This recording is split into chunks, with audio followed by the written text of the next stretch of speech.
Talo falava o talafou mai le si ufofonga le lau mua i Wellington e mo le nei tae ao, aso tolu se fulo Januari lua afe lua ono.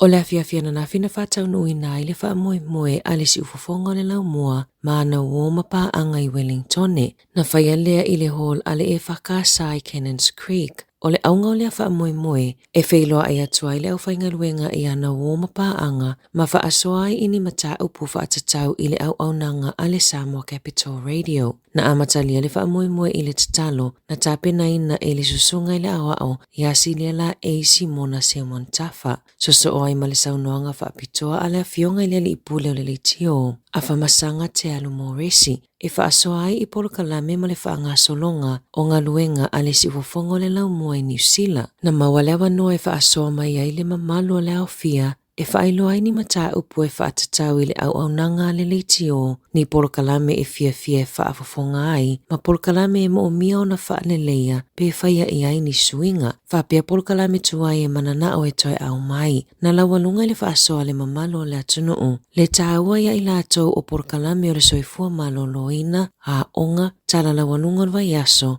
whaatala noanga le fionga le lipule masui mai i matanga luenga le malo e whaamanino i mata upu e au ngā mo tangata Samoa o le atau le tae au ma le ina i lawa tina. E to atele le mamalo le atunu una talosanga ina ia toi whaia polokalame o le tula fono whaapea polokalame mo tupulanga talavou. Na whaia fo ile se ia manu malo ai i whaailonga po o vouchers mo pinisini matau mafa ma o le talavou ia tia fui maono na manu malo ile se ina whaia mo tupulanga talavou le ana manu malo i le Chromebook. Po o le masini le whaia i mea onga. Sa whai le tau maftanga ma whaafia i le whaili a le lau mua sound ma sa tawalunga i le upu whaafetai ma le tatalo whaaiu.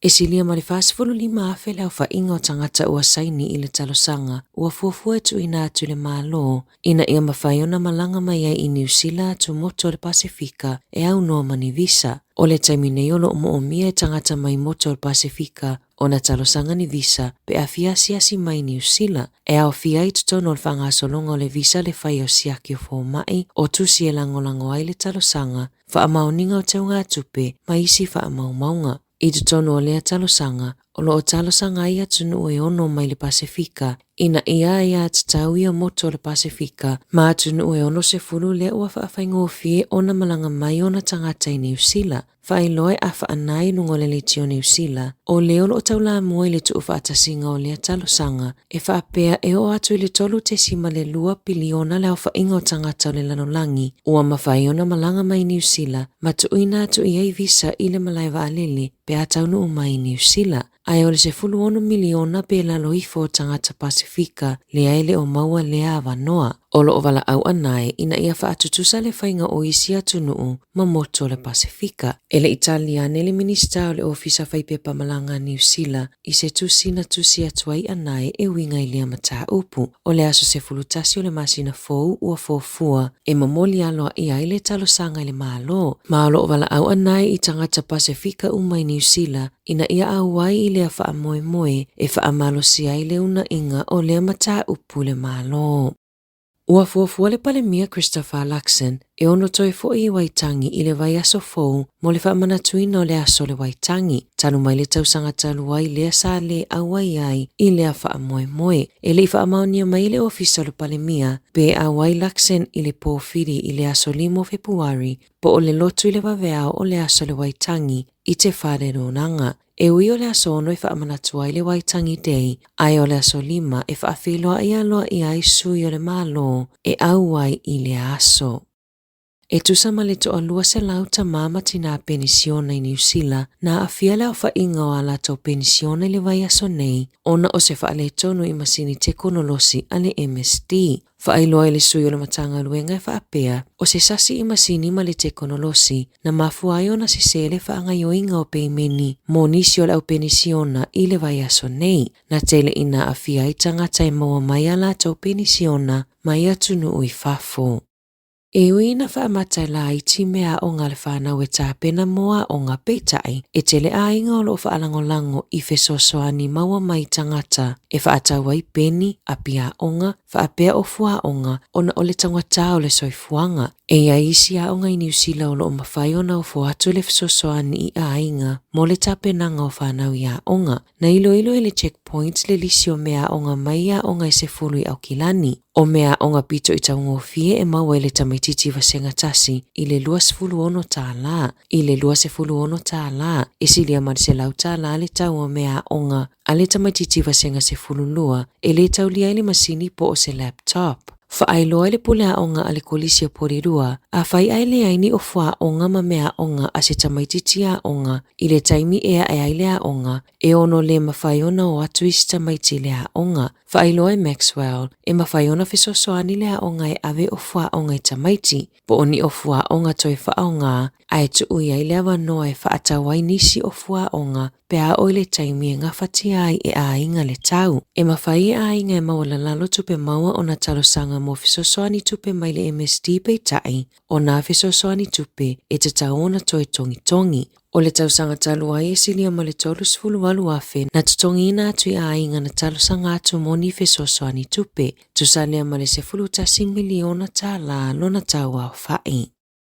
E silia ma le toa afe tangata na potopoto e fai lotu ma faa noa noa faa tasi, e mana tuai I la tauna mani liu I solonga ele I Mount Manganui. Na langi ina e tamaiti o lea onga a te whare kura o mauao, se waiata I le ngangana Britania ma le te reo. Na whaia se saunoanga whaapitoa a le pulenu o tauranga, masa au ai fo I le palemia I a Christopher Luxon.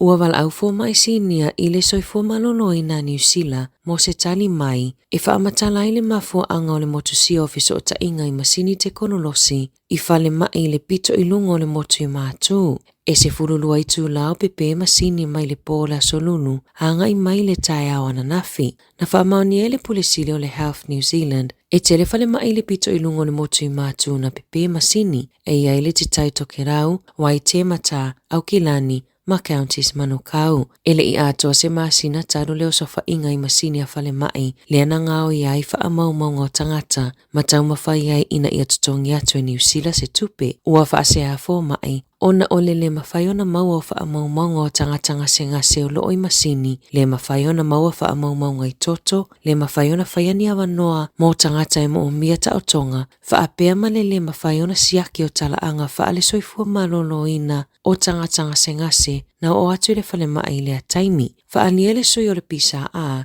na wha amalosia le au whainga luenga e wha o ngā peni ma pepa, e tusi ai wha amau maunga. Olo o tu ua ia le au whainga luenga le malo, o no le tele o ngā luenga ua ave ese, ai mai se o ngā luenga tau I masini te konolosi, se manu e mawhaiona fo ia lea whaafita auli, mai le o le taimi mua lea ua tupu ai, e tusa ai mali poti. Olo o mawalunga le mo o mio ni fo mai nifo I Wairoa, e mawaini au nanga e siaki fuai nifo, e tasile au nanga mole siaki ino olo ai Wairoa, ma olo o moli mawina le to atele o tangata e anga e iai peitai, e le e iai se fo mai nifo tu mau taru mai le 5 tausanga talu wai. O le au nanga whale nifo I le apito nuu, o se polo keti whai whaatasi a le Health New Zealand, le iwi angati hangungunu, ma le Golden's Apple Dentist I Hawke's Bay, o Dr. Aisha Woodhams, mai le Golden Apple, e o fufualo na taimienga nui ai lea au nanga. Na sauno Aisha, e silia mali se lau appointments e whaia nifo na ia whātaunu uina I le wai aso taluai, e se mai ai I isi siaki, ma le tonga fitinga mo le fufulu ino o loa.